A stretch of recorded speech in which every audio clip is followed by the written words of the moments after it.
20 పైన పాలసీలు తీసుకొచ్చాం.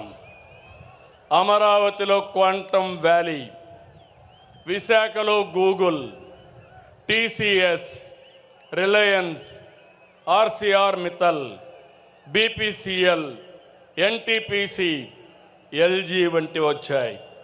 తమ్ముళ్ళు, నేను ఎన్నోసార్లు చెప్పాను, నాలెడ్జ్ ఎకానమీలో రాష్ట్రాన్ని గ్లోబల్ హబ్గా తీర్చి మీ ఇంటి దగ్గరనే మీరు కూర్చొని మీరు పనిచేసే విధానానికి వర్క్ ఫ్రమ్ హోమ్ తీసుకొస్తానని చెప్పా.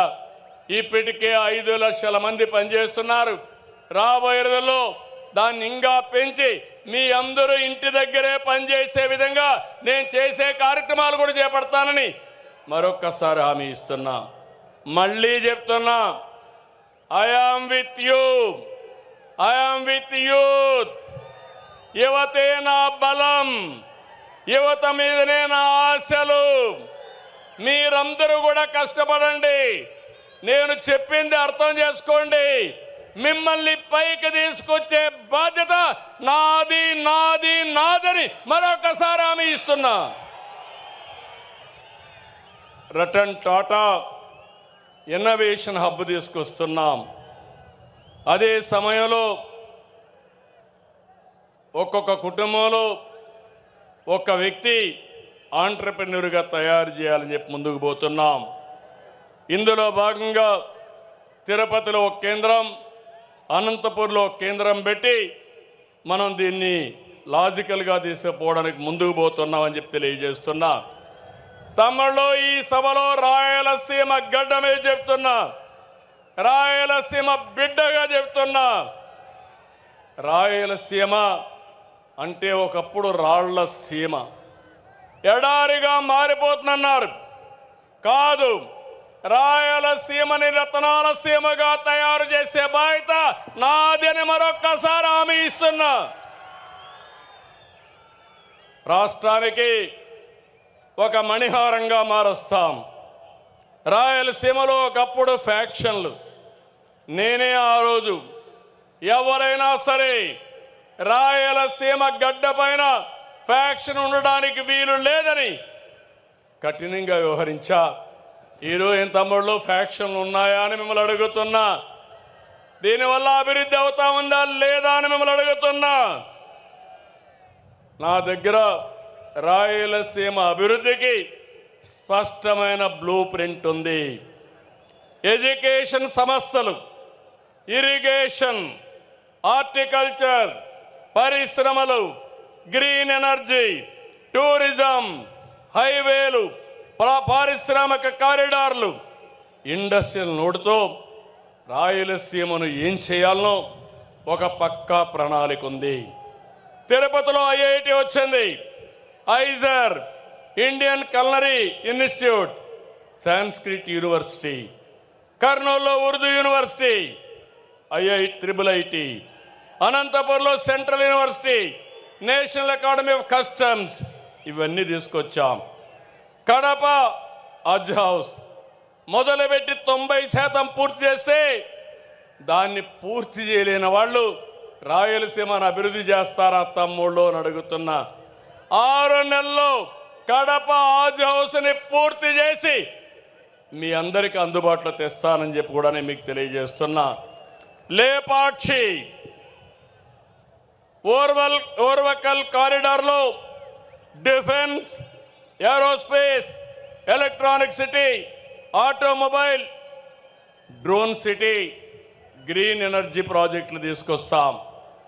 కర్నూలుకి హైకోర్టు బెంచ్ తప్పకుండా వస్తుంది, ఇప్పటికే రికమెండ్ చేశాం, దీన్ని తెచ్చే బాధ్యత తీసుకుంటామని మరొక్కసారి హామీ ఇస్తున్నాను. తమ్ముళ్ళు, మొన్నే మీరు పేపర్లో చూశారు, బ్రహ్మణి స్టీలు ఆ రోజు నాటకాలు, ఓబులాపురం మైన్స్ పేరు పెట్టుకొని దొంగ వ్యాపారం చేసి ఇనుప ఖనిజాన్ని విదేశాలకు తరలించేశారు. కడాన ప్రాజెక్ట్ రాలేదు.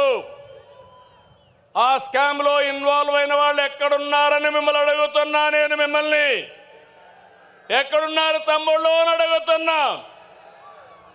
ఇప్పుడు నేను హామీ ఇస్తున్నా, పోయినసారి గడిచిన ప్రభుత్వం ఏదైతే కడప స్టీల్ ప్లాంట్కి నేను ఫౌండేషన్ వేస్తే ఆ ఫౌండేషన్ తీసేసి కొత్తగా ఫౌండేషన్ వేసిన నాటకాలు ఆడారు.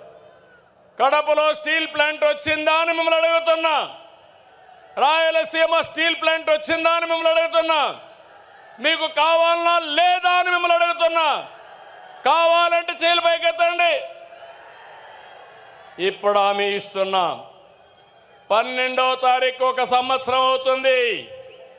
12వ తారీఖు లోపల కడపలో రాయలసీమ స్టీల్ ప్లాంట్ ప్రారంభం అవుతుందని హామీ ఇస్తున్నా.